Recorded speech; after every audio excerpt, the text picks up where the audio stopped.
Choose one thing and dive into it. There is something about you that makes you different from everyone else. No, it's not just your DNA. No, I'm not saying that you are more special than everyone else. You are just as special as the rest of us. But you have something unique, an ability, a skill, a trait, one thing that can make your life more meaningful. Some call it a purpose or calling. It's something you were born to do, a goal that can kick your mind into discipline. Something that's so important to you that you are willing to sacrifice every other career option for it. For Tiger Woods, this is golf. For Steven Spielberg, this is directing movies. For Bill Gates, this is Microsoft. For you, this is you don't know it yet. It's time to start looking for it. When you find it, follow the path described below to bring out the most of it. Stephen Pressfield, the author of the best selling book The War of Art, differentiates two paths one can follow when it comes to doing or creating something: hierarchical orientation and territorial orientation. When someone follows the hierarchical orientation, he is in a constant fight with everyone else, always aiming to be first. His road is a constant battle with both those above him and those beneath. His happiness and satisfaction will depend on his position in the hierarchy. If he reaches his expected position, he will be happy for a brief period. If he doesn't, he will be sorrowful. Everything he does is done in order to meet his expectations and the expectation of others. How he dresses, acts, speaks, thinks, and what he creates. When we expect something for ourselves and we think hierarchically, Pressfield says, we look up and look down. The one place we can't look is that place we must, within. Pressfield endorses territorial orientation over the hierarchical one. He claims that territory gives us a secure, safe place. Thinking within our territory will give us confidence and sustenance. A runner knows his territory is the running track. He knows what he can expect from himself there. He also knows that he can't expect to be best self at costume designing. That's not his territory. A territory can keep us going without external validation. In our territory, all we have to do is to put in our best effort, and our territory will give back the fruits of our effort in the form of well being and satisfaction. Our territory can only be claimed by hard work. LeBron James is not one of the best basketball players by chance. He put in a lot of effort in his territory. He practiced, he showed up every day, and he was present. He worked on developing his excellence, and his territory returned exactly the amount of effort he put in. A territory doesn't give, it gives back.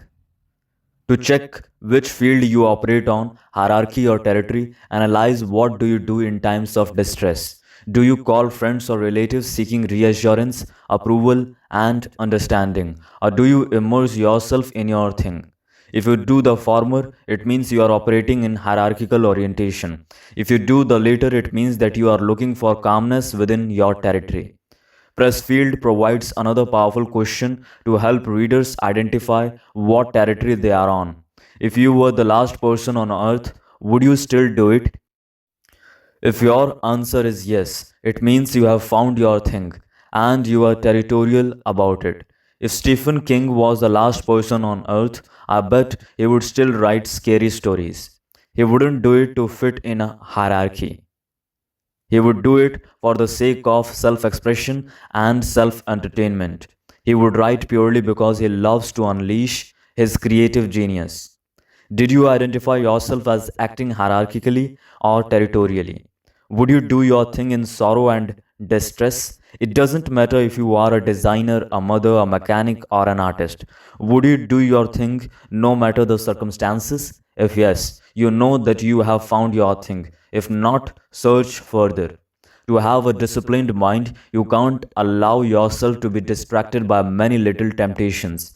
Dividing your time and attention among many things will lead to achieving mediocre results in all of them. If you are comfortable with these mediocre results, there is no problem. But as we read in the previous chapter, people can rarely settle for mediocrity.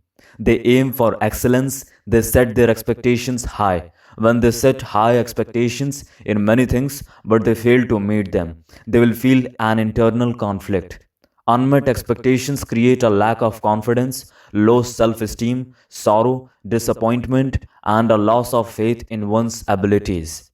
When I was younger and was still searching for my one thing, I invested myself in chasing multiple goals. When you don't know what your one thing is, it's okay to try more things out. You shouldn't attach any other expectation to them other than helping you find your one thing. When you find it, become territory oriented and start working hard on your field. I identified writing to be my one thing. Ever since then, I quit all of the other distractions in my life and I now focus all my energy in this one thing. I compete with myself and myself only. I aim for quality and value, the less instead of more. I started saying no instead of yes. To not allow myself to get derailed from my path, I stopped reaching for confirmation on social media. I only look for feedback for the sake of improving. Did it hurt to make this change? I felt horrible when I chose to quit things I had worked on for months. I felt really sad when I decided to quit coaching. Refusing someone's request for help made me feel terrible. However, those tough decisions had to be made to clear my schedule and focus on my chosen field. Changes hurt. It is perfectly normal. You are acting against your old values, you are acting against your more mindset. It is scary to settle for one thing.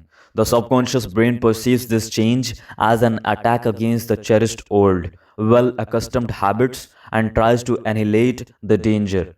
How? By making you feel pain and doubt, loss, fear, anxiety, guilt. Your subconscious brain has an entire arsenal of negative emotions to unleash to protect your old values. Pressfield, however, identifies these things as excuses that try to sabotage the real path that was meant for you. He calls this self sabotaging power resistance. There is a great power in embracing pain and acting against it. The biggest character shaping moments in your life are those negative lessons that you can use to your benefit. Trying to avoid them equals trying to avoid improvement. Avoiding pain is painful. Avoiding struggle is a struggle. Avoiding settling for the one thing that was meant for you will always cause you internal conflict and a dissatisfied mind. Let's get real here for a moment. Your life will end. My life will end too. There are limited things we can care about, pursue, or value during our lifetime. And while all this might seem obvious in the heat of the moment, it is not that easy to prioritize and focus your thoughts on the one thing that is really worth your time. Some people find it in childhood, others die trying to find their purpose on this earth. Colonel Sanders passed his 60th birthday mark when he found his one thing. It is never too late, you know. Here are some directives you can consider once you find your thing. Don't wait for the right moment or the perfect conditions to start what you feel you are meant to do. Do it now. Keep a journal of the achievements you reach doing your thing. Hang them up as a constant visual reminder that you are on the right track and you are progressing.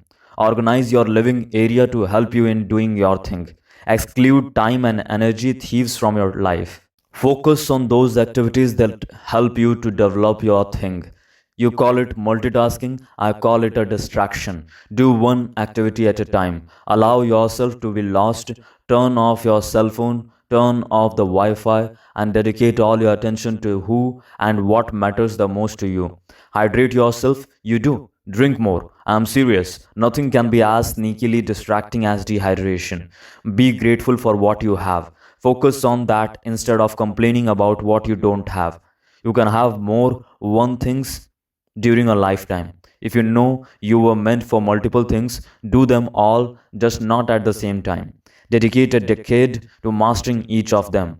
Finding purpose in your life is a secure way to discipline your mind. When you have a personal goal to fight for, to dream about, and to look forward to, your mind won't have time to wander aimlessly. This something should be about you and you alone. This one thing is not to be shared with anyone. This is yours. It is for you and about you.